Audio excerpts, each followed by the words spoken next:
Aqui, a neve do inverno chega à altura da cabeça de um homem, e mesmo no verão, ela nunca para completamente de cair. Assim é a dureza desta terra. Ainda assim, em raras ocasiões, uma vez a cada décadas, chega um ano em que o verão se instala com tanta intensidade que a terra fica totalmente ressecada. Foi um desses anos. Ulrich, você não envelhece, nem morre. É isso mesmo. Me diga, uma vida assim não é cheia de sofrimento? O tempo segue em frente. Eu sou o único que fica para trás. Até mesmo os elfos, que parecem viver para sempre, um dia chegam ao fim. E até o primeiro dos dragões, nascido muito antes de mim, já se tornou pó em algum lugar distante. E já deixei muita gente para trás. E vou continuar perdendo ainda mais. Então, se você quer saber, claro que dói. Ainda assim, porque somos mortais, as memórias um dia desvanecem. O presente se torna passado e só restam fragmentos de lembranças. E a dor, com o tempo, vira a saudade. Então, um dia, eu também vou ser apenas uma lembrança pra você? Eu acho que sim. Se você dissesse que ia se lembrar de mim pra sempre, seria uma alegria rara. Escute, eu tenho um pedido. Quando eu morrer, por favor, assuma o meu título. Governe essa terra, proteja seu povo e siga em meu lugar.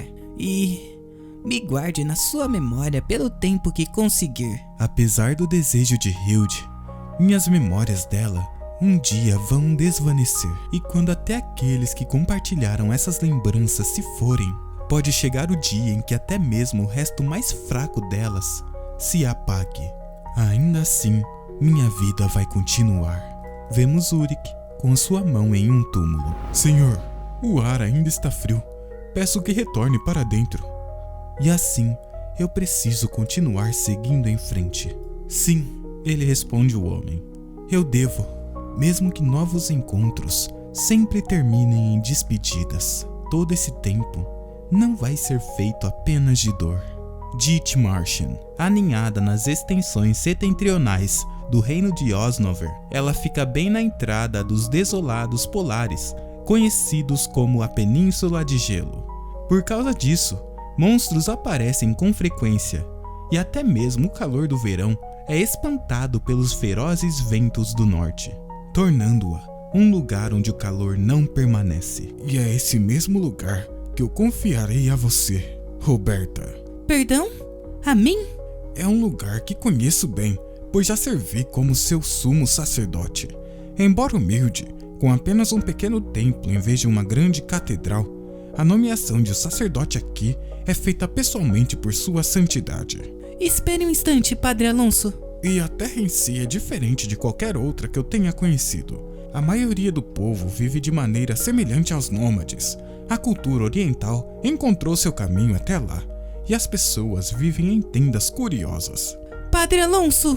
Por favor, perdoe meu desabafo, mas deixe-me falar claramente por um momento. Então, você está dizendo que há apenas um mês o sumo sacerdote de Dithmarschen desapareceu, deixando o cargo vago, e você está me recomendando para a função? Eu que fui ordenada há apenas 2 anos? Sim, exatamente isso. Simples, não é? Simples? A primeira tarefa não deveria ser procurar pelo sumo sacerdote desaparecido? Não se preocupe com seu predecessor. Seu dever é se dirigir ao seu novo posto imediatamente e cumprir o seu encargo como uma suma sacerdotisa. Tenho certeza de que sua santidade não deseja menos. Roberta pensa. Um sacerdote nomeado por sua santidade desaparece e nós seguimos em frente como se nada tivesse acontecido? Isso é muito suspeito. O que diabos o Alonso está pensando? Pelo que parece, ele já me nomeou como sucessora. E agora, fala apenas por cortesia. Ele é sempre assim. Ela suspira e questiona. De todas as pessoas, por que tinha que ser eu? Bem, isso é porque você me lembra de mim mesmo. Não falo da forma exterior. Roberta, eu te acolhi quando seus pais te abandonaram. E eu mesmo te ordenei. Embora nenhum sangue nos una, Compartilhamos muitos anos juntos, então é natural que sejamos parecidos. Na minha juventude, eu até me saí bem como sumo sacerdote de Dithmarschen. Duvido que você não faça o mesmo. Criada por Alonso, cresci ouvindo contos de suas aventuras em vez de contos de fadas. No entanto, nunca ouvi uma única vez sobre seu tempo em Dithmarschen. O que exatamente ele escondeu aqui? Já que as coisas chegaram a esse ponto, descobrirei por mim mesma, especialmente porque ouvi um certo rumor no caminho. Pare! De onde você veio? Sou uma serva de Ganímia. Vim prestar meus respeitos ao senhor. Uma sacerdotisa? Você é uma sacerdotisa de Ganímia? Uau! Mesmo montada em meu corcel, estou na altura dos olhos desse homem. Talvez corra sangue de gigantes nele. Sim, meu nome é Roberta. Fui enviada pelo Padre Alonso, chefe da diocese do Grande Templo de Nua. Pelo Padre Alonso? Me fale, qual é a sua relação com ele? Ele é quem me acolheu. Ah, entendo. Que notícia maravilhosa. O Padre Alonso continua tão benevolente quanto sempre. Perdoe minha apresentação atrasada. Eu sou Bernhard Meyer. Por favor, me chame de Bern. Sirva ao Senhor. Tendo recebido sua graça, o tempo passa rápido. Quando o Padre Alonso estava aqui, ele mal tinha passado dos 30. E agora chegou a hora de seu sucessor assumir o leme. Por favor, gostaria de ver o senhor primeiro. Infelizmente, o senhor está ausente por um momento. Ele demorará a retornar, mas posso lhe mostrar o templo nesse meio tempo, se você quiser. O senhor? Bem, pelos rumores, o senhor de Dithmarschen parece ser uma pessoa normal. Os registros constam que ele sucede uma moça chamada Hilde e ocupa o cargo há incríveis 300 anos. Alguns sussurram que ele vive tanto tempo que deve ser meio humano, meio elfo. Mesmo assim, 3 séculos. Impossível. Por agora, ele deve estar frágil e quase morrendo. E ainda assim, ele se move livremente por aí? Curiosa, ela questiona. Posso perguntar o que ele está fazendo lá fora? Ele foi ali perto realizar um sacramento infantil. Ninguém além de um sacerdote pode realizar o rito. Existe outro sacerdote além do sumo sacerdote aqui? Não, o próprio Senhor presidirá. Perdão? Ele não apenas comparece, ele mesmo realiza? Um homem não ordenado? Certamente um senhor não pode ignorar a gravidade de um sacramento infantil.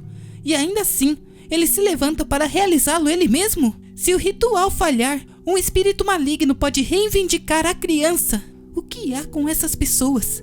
Por que a reação deles é tão morna? Eles não entendem o perigo? Droga! Já chega! Onde está o senhor? Preciso vê-lo agora mesmo! Com o sol iluminando o local, ela se aproxima. É ali? Se o rito começou, preciso interrompê-lo. A criança chora, mas parece saudável. A criança está ilesa. Então, onde está o senhor? Enquanto procura em meio às pessoas, ela decide perguntar para alguém. Com licença, onde poderia estar o senhor? Ali, logo ali. Perdão? Ao olhar na direção do homem, ela nota uma luz. Seus olhos se arregalam. A mana não habitará naqueles que não receberem o sacramento. Portanto, logo após o nascimento, o infante deve passar pelo sacramento. Através de um sacerdote, um nome é inscrito nos céus, e a mana pode habitar na nova vida. Testemunhei isso claramente. A mana vazou da testa, estabelecendo-se completamente dentro da criança. Aquele homem realmente fez isso. Como isso é possível? Disseram que nenhum sacerdote estava presente. Quem então é esse homem? Vendo como você correu tanto, parece que Bernie deu outro descuido na fala. 300 anos. O espaço de sua vida está além da imaginação. Você, por acaso, é... De fato, eu sou o senhor de Dithmarschen, Ulrich, o primeiro. O encarando, Roberta pensa. Ele está ao sol, então não é um vampiro. E é alto demais para ser um anão. Não, mesmo que ele não seja humano, deveria ser impossível manter tanta juventude na idade dele. Eu imaginava que já estava na hora de você chegar, mas não esperava que subisse até aqui tão depressa. Você deve estar com frio. Venha, vamos conversar lá dentro com um chá. Dentro de um local, ele serve o chá e questiona. O aroma é um pouco forte. É agradável para você, Roberta? Você sabe quem eu sou? Alonso e eu nos falamos de tempos em tempos. Ele me disse que desejava enviá-la para cá como a próxima suma sacerdotisa. Ele estava planejando desde o início? Mas que tipo de chá é esse? Os habitantes daqui o chamam de chá Songhua. Chá Songhua? O chá Songhua que eu conheço não tem esse cheiro. Nossa, o gosto é completamente diferente também. Foi colhido de pinheiros mutantes. Tudo aqui cresce sob a influência do reino demoníaco. Embora a raiz da espécie possa ser a mesma, a maioria das coisas diverge ligeiramente daquilo que você está acostumada. Você não está em posição de ser exigente com a comida, então seria sábio se acostumar com ela. Eu tinha ouvido dizer que o clima aqui era árido e com um frio cortante, mas agora que estou aqui, não parece tão rigoroso quanto imaginei. O clima só começou a melhorar há alguns anos. A temperatura tem subido independentemente da estação. Talvez seja um sinal de que a pequena era do gelo está chegando ao fim. A pequena era do gelo? Você entende como as eras históricas são comumente divididas? Claro. O período desde a ascensão de um império até sua queda é contado como uma era. Sim, esse é o padrão humano. No momento, vivemos na terceira era. 2 impérios caíram e o atual agora permanece. A pequena era do gelo começou perto do colapso do segundo império. Ela se assemelha à antiga era do gelo, embora a queda na temperatura não tenha sido tão severa. Assim, os elfos e eu passamos a chamá-la de pequena era do gelo, para distingui-la da verdadeira era do gelo. O segundo império caiu e faz 1400 anos desde que a dinastia Jocasta foi estabelecida. Mas você fala como se tivesse vivido essa época. Quem é esse homem à minha frente?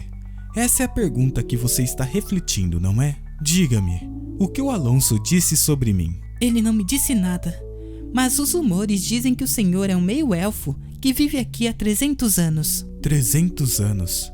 Já se passou tanto tempo assim? Permita-me esclarecer uma questão. Não sou mestiço. Sou puramente humano. Talvez eu pudesse ter acreditado em você se tivesse afirmado ser mestiço, que envelhece excepcionalmente devagar. Sério? Ele tá falando sério ou não? De qualquer forma, não há falsidade em minhas palavras. Também não tenho desejo de forçá-la a acreditar. Mas se posso oferecer um conselho, não é sempre sábio pensar demais sobre certas coisas. Observe, e as respostas se revelarão com o tempo. Você acabou de ser nomeada suma sacerdotisa, não foi? Ela olha para fora e encontra algumas crianças. Encerramos nossa discussão aqui. Os outros estão esperando. Eu terminarei de oficiar a cerimônia de hoje. Você pode assumir o comando da próxima vez em diante. Então, estou ansioso para trabalhar com você, Roberta. O sonho da imortalidade persiste em todas as eras. É o desejo arrogante de alcançar Deus e o puro instinto de se agarrar àquilo que se possui, mas o destino não permite. Por isso, os mortais vivem seus dias gratos apenas por existir. O sacramento infantil aqui carrega um significado mais profundo. Significa que alguém suportou essa terra áspera tempo suficiente para recebê-lo. Mas a etiqueta é uma bagunça completa. Como o sacramento pode funcionar em meio a tanta desordem? Parece não haver fim para as coisas suspeitas aqui. Sacerdotisa, beba um pouco. Perdão? Este vinho aqui vai aquecer o seu corpo, enrijecido pelo vento frio. Ah, obrigada. Espero que não tenha o mesmo gosto estranho daquele chá Songhua. Bem, é melhor do que morrer congelada. Nossa, é extremamente delicioso. Não é?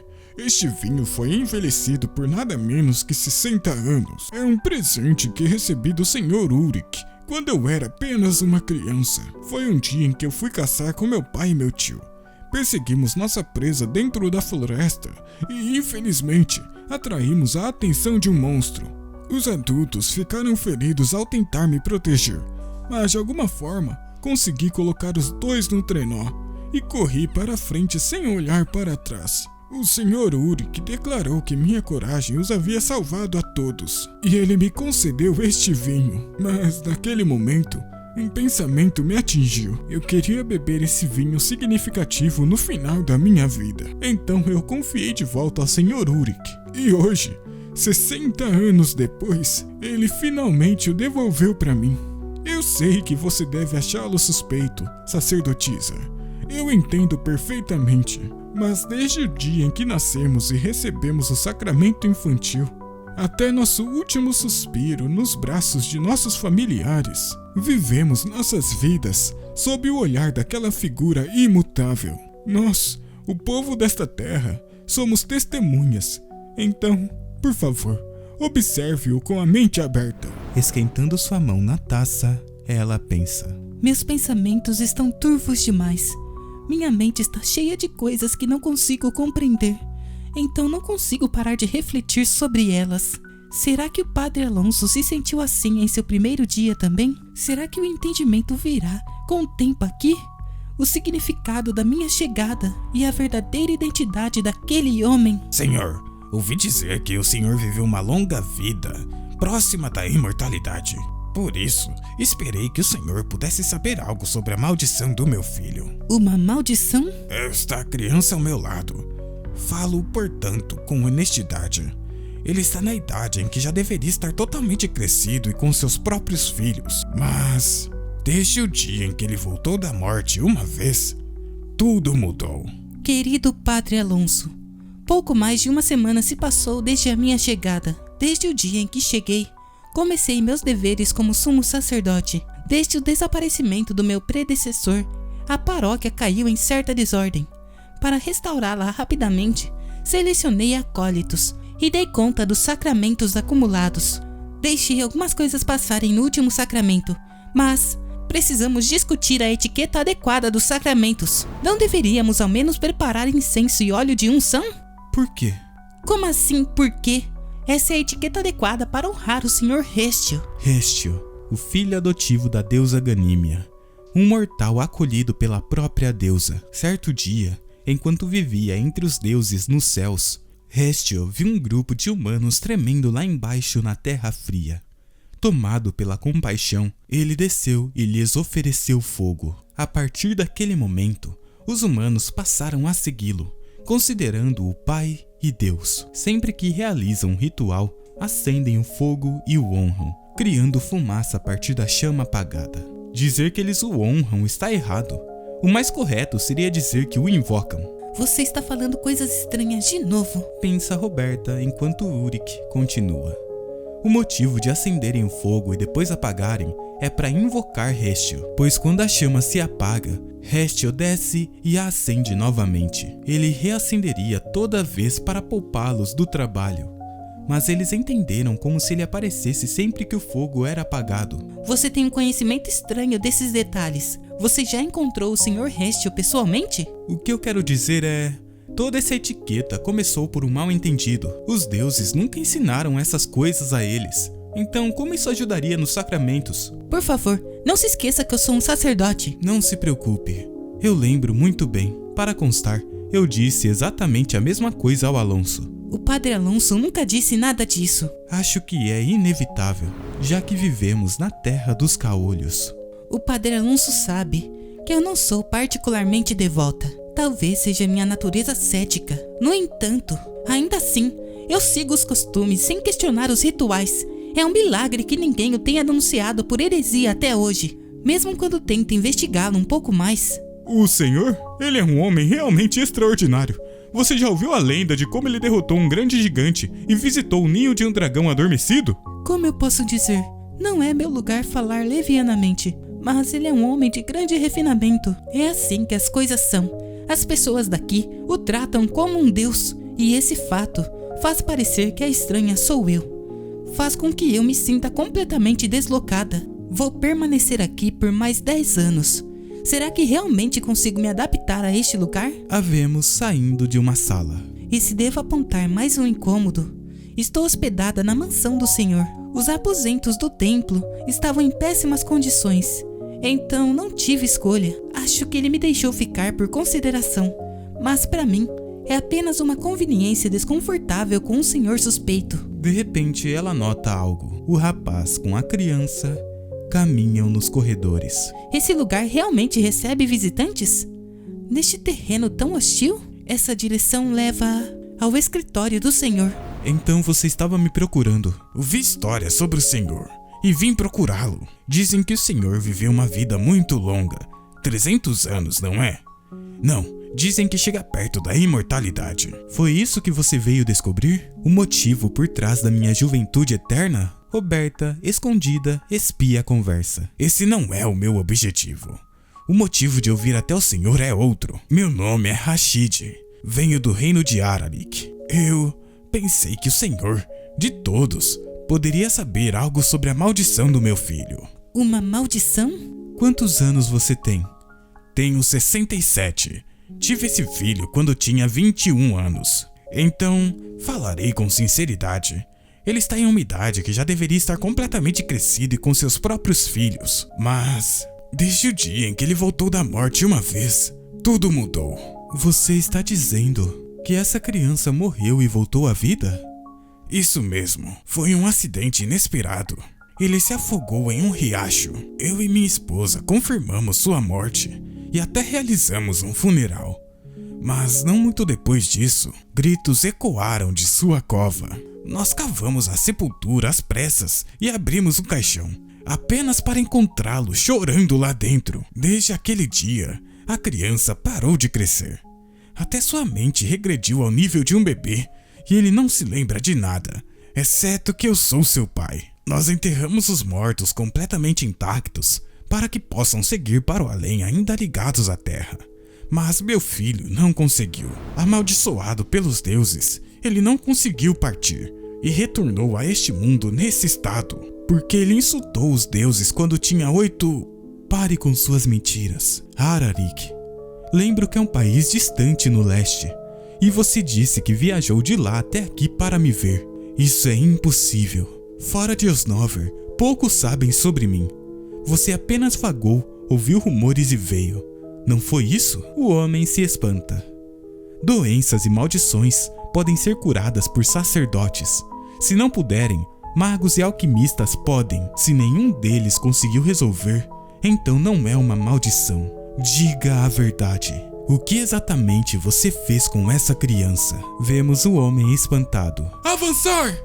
Há cerca de 30 anos, vemos um grupo atacando o que parece ser uma fortaleza. Os portões estão se abrindo! Avancem! Ei, Rashid! Ordens do chefe. Entrem e capturem um homem velho. Hã? Capturar quem exatamente? Eu também não sei os detalhes, mas pelo que o chefe disse, ele supostamente é um alquimista pesquisando a imortalidade. Vemos o interior do local. O lugar está completamente vazio. Será que ele já fugiu? Isso seria muito problemático.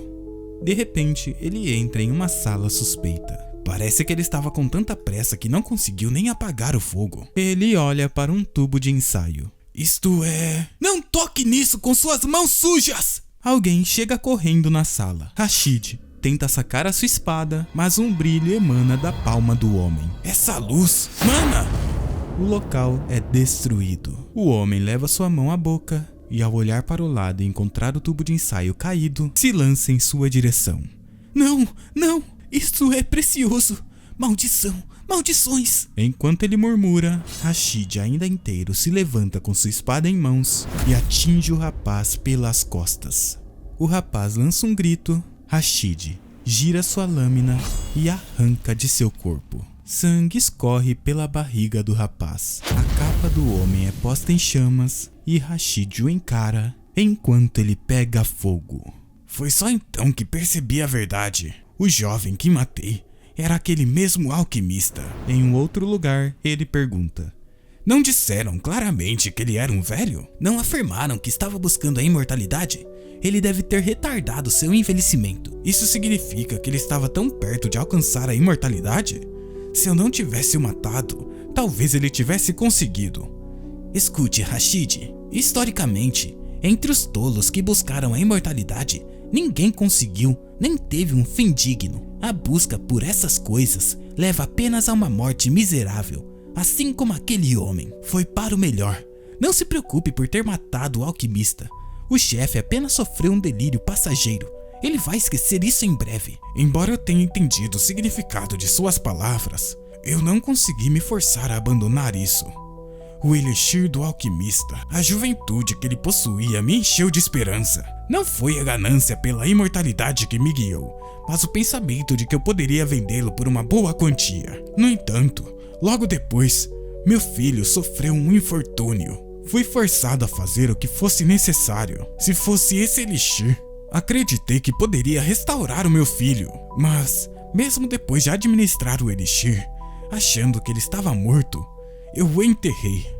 Mas, um dia, gritos começaram a vir de seu túmulo. Tudo o que aconteceu depois, meu senhor, é como eu relatei. Minha esposa e eu não desistimos do nosso filho e continuamos cuidando dele. Mas antes de partir, ela disse que nosso filho não parecia o nosso filho. Então, não, seu desgraçado! Roberta se assusta com algo. O homem leva uma mordida de seu próprio filho. No chão, onde maçãs estão caídas, ele se lança para comê-las. Uric diz: mal posso imaginar as provações que você enfrentou para chegar até aqui. Ninguém conseguiu descobrir a causa dessa condição. E você provavelmente ouviu apenas a dura conclusão de que seu filho não poderia ser curado. Você ainda acredita que essa coisa seja seu filho? Mesmo que ele se comporte como uma besta, ele ainda carrega a forma do meu filho. Como um pai poderia negar o próprio filho? Que pena.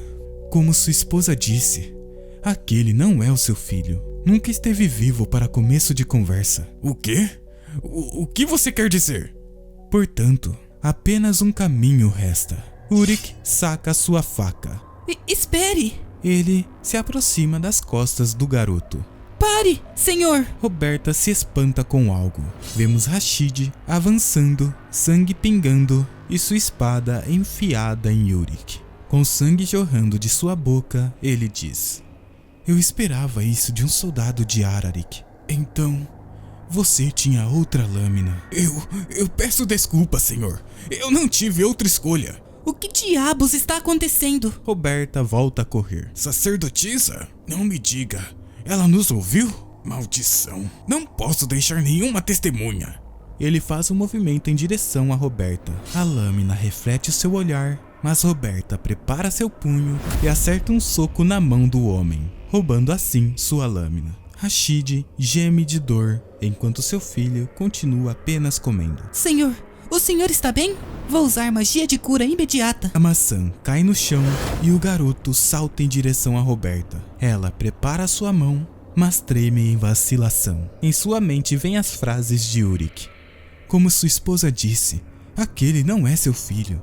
Nunca esteve vivo para começo de conversa. Hesitante, ela se questiona. Será que é realmente assim? Como ele pode ter tanta certeza? Ele se parece completamente com uma criança. O garoto abre sua boca e executa uma mordida. Rashid, caído, observa a cena. Vemos uma mão no ombro de Roberta e Uric parado, com sangue escorrendo de seu pescoço. Roberta, não passa de uma casca vazia.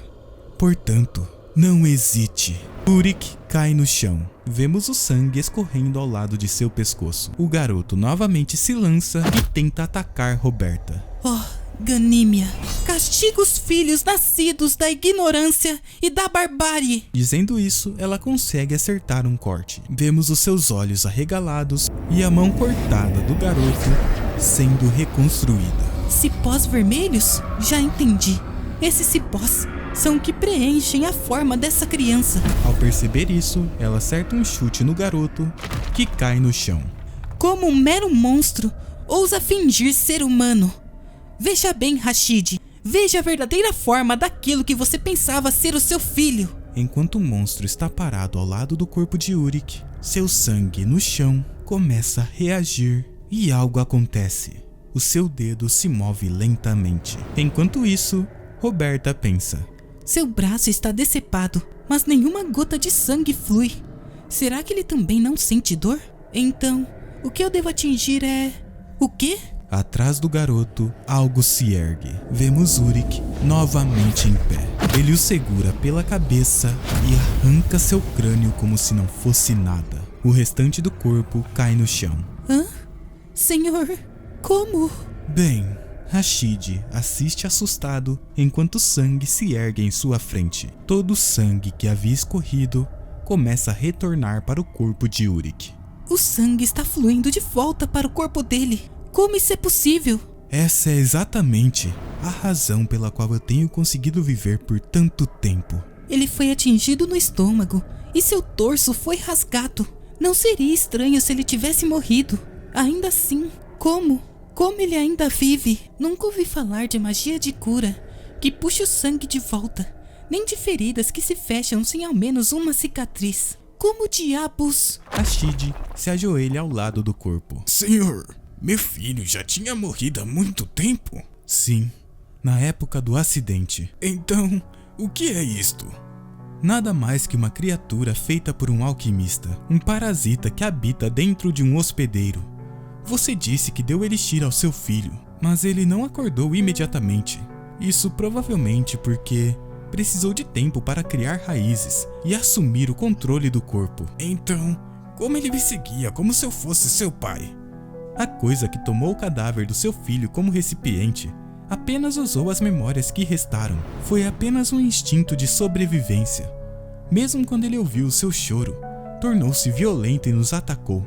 Não foi para te proteger, mas para preservar o seu escudo. No fim, a minha esposa estava certa.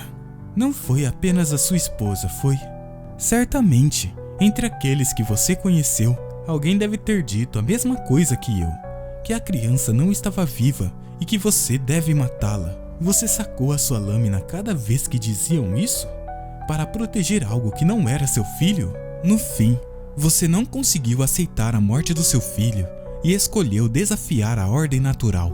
Você cometeu inúmeros pecados ao matar várias pessoas, para desviar o seu olhar da verdade. Para desfazer um único erro, você provocou sacrifícios demais. Não suportei perder o meu filho pela segunda vez. Foi tudo por minha tolice. É o meu pecado. Mas aquele não era o meu filho. Meu filho era apenas uma pobre criança, cujo corpo foi roubado por um monstro. Por favor, meu filho sofreu mesmo após a morte por minha causa. Será que a alma dele encontrou o caminho para a vida após a morte em paz? Todos ficam em silêncio por um momento. Escute bem, Rashid. Não existe a vida após a morte. Existe apenas este mundo áspero e o fim que chamamos de morte. Portanto, seu filho não sofreu. Ele foi posteriormente entregue aos guardas. Ele enfrentará um julgamento justo quando esse momento chegar, um acerto de contas pelas mortes das quais ele fugiu. E ainda assim, mesmo após tudo o que aconteceu... Você ouviu? Dizem que o senhor foi atacado. Hã? Sério? Isso foi tudo. Dithmarschen permaneceu tão calmo quanto sempre. O próprio senhor foi atacado e ainda assim ninguém parece preocupado com isso. Fico feliz que esteja bem. O escritório estava ensopado de sangue e ainda assim, tendo visto com meus próprios olhos, começo a entender. Quando alguém contempla um homem que é, por si só, uma anomalia a cada dia. Roberta, deve haver muito que você deseja me perguntar, não é? Perdão? Por que de repente? Está escrito claramente no seu rosto. Pergunte o que quiser. Seus pensamentos devem estar confusos. Como saber a verdadeira natureza da criança, ou como eu ainda estou vivo. Nada disso te incomoda? Não, eu estou bem. Claro que eu estou curiosa. Há tanta coisa que eu queria perguntar. No entanto... Não existe vida após a morte. A declaração dele naquele dia tem um peso muito maior do que qualquer sacramento que ele realizou. As escrituras ensinam que após a morte, as almas são divididas. Os virtuosos ascendem ao céu e os perversos são lançados no inferno. A vida após a morte é uma noção que concede consolo a incontáveis almas. Essa pessoa negou tais palavras. Como sacerdotisa, eu deveria questioná-lo, mas suas palavras não soaram como falsidade ou engano. É por isso que eu não ouso perguntar mais, porque a verdade que ele possui pode ser mais do que sou capaz de suportar. Parece que isso estilhaçará tudo o que eu sei. Então, por agora, não vou buscá-la. É assim? Muito bem. Como eu pensei, você se parece com Alonso. Perdão? Aquela criança também era muito curiosa como você, mas cautelosa no que escolhia perguntar. Aquela criança? Ele disse algo parecido com a sensação de que isso estilhaçaria tudo o que ele sabia. Parando para pensar, aqueles que permaneceram ao meu lado por mais tempo eram todos muito parecidos. Hilde também perguntou apenas no final. Hilde? Você quer dizer o senhor anterior? Enquanto ela pensa, ele diz: Embora isso signifique pouco para mim, vocês sempre foram tão cuidadosos. A esse respeito, Roberta, tenho a sensação de que você permanecerá aqui por muito tempo. Ela, ouvindo isso e o encarando, pensa: O rosto dele não parece mais velho que o meu, mas começo a ver o peso dos anos nele. Pouco a pouco, parece que me acostumei com isso. É assim? E foi então, enquanto o inverno chegava ao fim, o Senhor, por motivos desconhecidos, não abriu os olhos por algum tempo, como se ele tivesse caído em um sono sem fim.